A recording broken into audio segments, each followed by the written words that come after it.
Hei, imeline hing! Olen Laina Helenurm ja sa kuulad mini-jutupäevikut Mõttekoht. Olles üle 20 aasta valgustumise teekonnal, jagan teiega mõtteid. Miks just miniversioon? Sest meile polegi rohkem vaja. Nii lihtne see ongi. On vaja võtta üks teema ja sellesse iseseisvalt süveneda.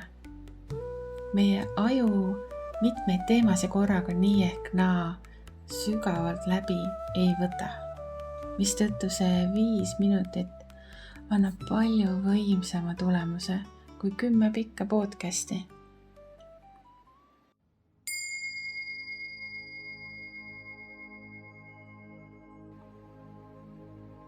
Nagu öeldakse, what goes around comes around. Inglise keeles, eks ole, et kõik tuleb ringiga tagasi. See ongi see nii-öelda karma seadus. Ja paljud arvavad, et karma on kuidagi nagu halb. Et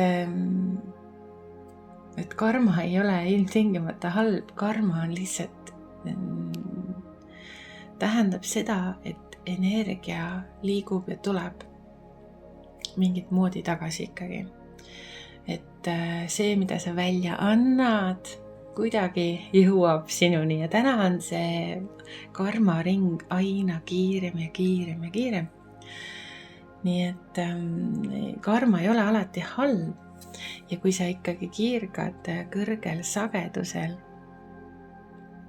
ja keegi teine hakkab sinu tõttu ka kõrgel sagedusel vibreerima, siis see ei jää kuhugi õhku, see kõik hakkab ringlema ja ta lihtsalt tuleb ringiga tagasi.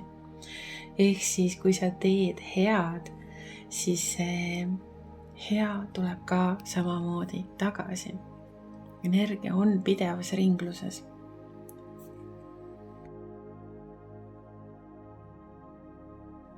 Ja siis on palju neid, kes mõtlevad, et ma ju teen head, aga miks ma seda tagasi ei saa?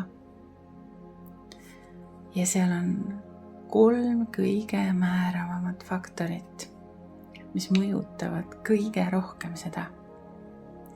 Täna ma jõuan rääkida sellest esimesest ehk isegi kõige tähtsamast. Järgmises osas räägin ülejäänud 2. Et milline on sinu sisekõne oma peas?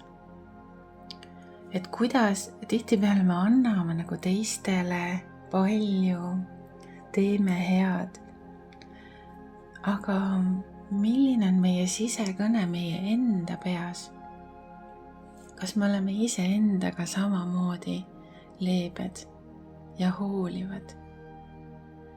Kas me räägime iseendaga hoolivalt? Või on meil selline kriitiline sisekõne, halvustav, ennast maha tegev?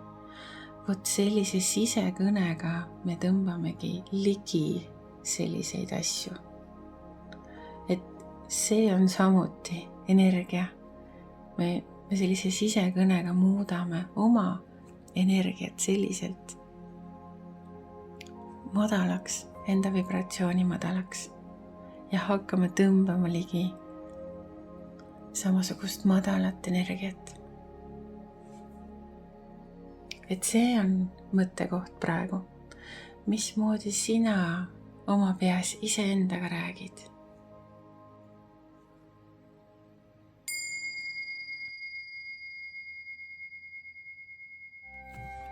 Sa kuulasid mini-jutupäevikut Mõttekoht. See pole juhus, et sa seda videot näed. See oli sõnum sulle. Võta sellest maksimum. Järgmine osa juba järgmine esmaspäev.